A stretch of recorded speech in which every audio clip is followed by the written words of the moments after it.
Hi! Welcome to Vinayak star kitchen. ఈరోజు recipe పప్పు చారు. ఈ పప్పు చారును నేను మసాలా వేసి చేశాను. చాలా అంటే చాలా రుచిగా ఉంటదండి. ఎవరైనా ట్రై చేయకపోతే ఒక్కసారి మసాలా పప్పు చారును ట్రై చేయండి. నార్మల్ పప్పు చారు కంటే ఈ పప్పు చారు చాలా రుచిగా ఉంటది. ఇప్పుడు ఈ పప్పు చారు కోసం నేను కందిపప్పును 2 టైమ్స్ క్లీన్ చేసుకొని, ఆ తర్వాత వాటర్ వేసుకొని ఒక 30 మినిట్స్ నానబెట్టుకున్నాను. మీకు టైం ఉంటే ఒక 1 అవర్ నానబెట్టుకోండి. ఇప్పుడు ఈ పప్పును ఒక కుక్కర్ తీసుకొని వాటర్‌తో సహా ఈ పప్పుని కుక్కర్‌లో వేసుకోవాలి. తర్వాత ఇందులో 1 టేబుల్ స్పూన్ పసుపు కూడా వేసుకొని కుక్కర్ మూత పెట్టుకోవాలి. ఒక 3, 4 విజిల్స్ వచ్చేదాకా పప్పును మనం ఉడికించుకోవాలి. నేను 3 విజిల్స్ వచ్చిన తర్వాత విజిల్స్ అన్నీ పోయిన తర్వాత మూత తీసి ఈ పప్పును బాగా మెదుపుకోవాలి. చూడండి, మనకి పప్పు మెత్తగా ఉడికిపోయింది. ఇప్పుడు మెదుపుకొని పక్కన పెట్టుకోండి. ఒక ప్యాన్ పెట్టుకొని ఇప్పుడు మసాలా కోసం నేను 1 టేబుల్ స్పూన్ మినప్పప్పు, 1 టేబుల్ స్పూన్ ధనాలు, ఆ తర్వాత హాఫ్ టేబుల్ స్పూన్ మిరియాలు వేసుకుంటున్నాను.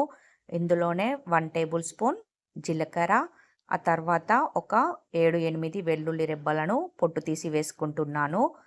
ఇవి కొంచెం ఫ్రై అయిన తర్వాత ఇప్పుడు నేను పచ్చి కొబ్బరి తురుముకొని వేసుకుంటున్నాను. మీ దగ్గర పచ్చి కొబ్బరి గనక లేకపోతే ఎండు కొబ్బరిని కూడా తురుముకొని వేసుకోండి. తర్వాత వీటన్నింటిని బాగా ఫ్రై చేసుకోవాలి. గ్యాస్ సిమ్లో పెట్టి ఒక 2 మినిట్స్ కలర్ చేంజ్ అయ్యేదాకా బాగా ఫ్రై చేసుకోవాలి. ఇలా ఫ్రై అయిన తర్వాత ఇప్పుడు స్టవ్ ఆఫ్ చేసి పక్కకి దించుకోవాలి. కూల్ అయిన తర్వాత ఒక మిక్సీ జార్ తీసుకొని మిక్సీ జార్లో వేసుకొని మెత్తగా గ్రైండ్ చేసుకోవాలి. మెత్తగా పొడిలాగా గ్రైండ్ చేసుకొని పక్కన పెట్టుకోండి. చూపిస్తాను చూడండి. ఇలా పౌడర్ లాగా చేసుకొని పక్కన పెట్టుకోవాలి. ఇప్పుడు నేను ఒక 5, 6 పచ్చిమిర్చి, ఒక 3 చిన్న టమాటాలను, ఆ తర్వాత ఒక 2 ఆనియన్స్ని ఇలా పొడుగ్గా కట్ చేసి పక్కన పెట్టుకున్నాను. కొంచెం చింతపండును కూడా వాటర్ వేసి నానబెట్టుకోవాలి.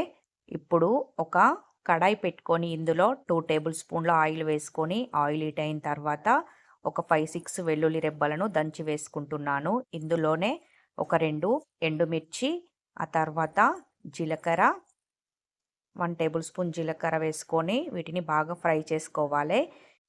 ఎండుమిర్చి, వెల్లుల్లి ఫ్రై అయిన తర్వాత ఇప్పుడు ఇందులో పచ్చిమిర్చి, ఆ తర్వాత పొడుగ్గా కట్ చేసుకున్న ఉల్లిపాయ ముక్కల్ని కూడా వేసుకుంటున్నాను. ఇలా ఉల్లిపాయలు కూడా మంచిగా ఫ్రై అయ్యేదాకా ఫ్రై చేసుకోవాలి. ఇలా కలుపుతూ ఒక 2 మినిట్స్ బాగా ఫ్రై చేసుకోవాలి. ఉల్లిపాయలు ఫ్రై అయిన తర్వాత ఇప్పుడు టమాటాలను వేసుకొని ఈ టమాటాల పైన 1 టేబుల్ స్పూన్ సాల్ట్ వేసుకుంటున్నాను. సాల్ట్ వేయడం వల్ల మనకి టమాటాలు తొందరగా మగ్గిపోతాయి. ఇప్పుడు ఇలా సాల్ట్ వేసుకొని ఒకసారి బాగా మిక్స్ చేసుకోవాలి. ఇలా సాల్ట్ మొత్తం టమాటాలకి పట్టేలాగా ఒకసారి మిక్స్ చేసుకొని ఆ తర్వాత మూత పెట్టి టమాటాలను మగ్గించుకోవాలి. ఒక 1 మినిట్ తర్వాత మూత తీసి చూడండి, మనకి టమాటాలు మగ్గిపోయినాయి. ఒకసారి మళ్ళీ బాగా కలుపుకున్న తర్వాత ఇప్పుడు ఇందులో నేను కొంచెం కరివేపాకును కూడా వేసుకొని ఒకసారి బాగా మిక్స్ చేసుకోవాలి. తర్వాత ఇప్పుడు ఇందులో 1 టేబుల్ స్పూన్ అల్లం పేస్టు, ఆ తర్వాత 1 టేబుల్ స్పూన్ పసుపు వేసుకుంటున్నాను. ఇలా అల్లం పచ్చివాసన పోయేదాకా ఒకసారి బాగా ఫ్రై చేసుకోవాలి. తర్వాత ఇప్పుడు ఇందులో నేను ఉడికిచ్చి పక్కన పెట్టుకున్న పప్పును కూడా మొత్తం ఇందులో వేసుకుంటున్నాను. ఇలా పప్పు మొత్తం వేసుకోవాలి.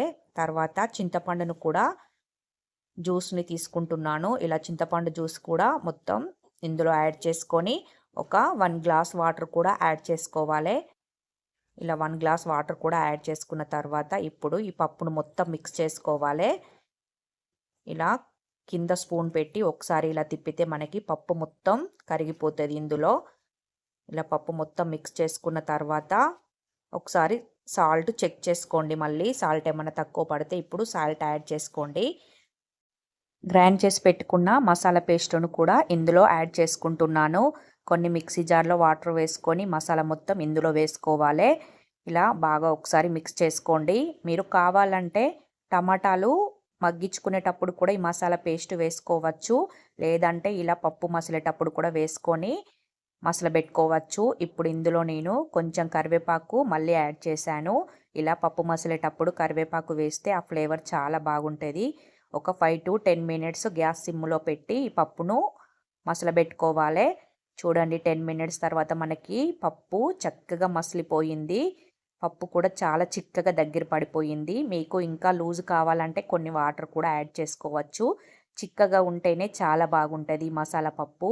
ఇప్పుడు ఇందులో చిన్నగా కట్ చేసుకున్న కొత్తిమీరని కూడా వేసుకొని ఇంకొక 1 మినిట్ ఉడికించుకుంటే సరిపోతుంది. చాలా టేస్టీగా చాలా బాగుంటదండి మసాలా పప్పు. అస్సలు ఎవ్వరు ట్రై చేసి ఉండరు కదా! ఒక్కసారి ఇలా ట్రై చేయండి. వేడి వేడి అన్నంలో తింటే నార్మల్ పప్పుచారు కంటే ఈ మసాలా పప్పుచారు చాలా బాగుంటది. ఈ వీడియో గనుక మీకు నచ్చినట్లయితే సబ్స్క్రైబ్ చేసుకొని లైక్ చేయండి. Thank you for watching. Bye.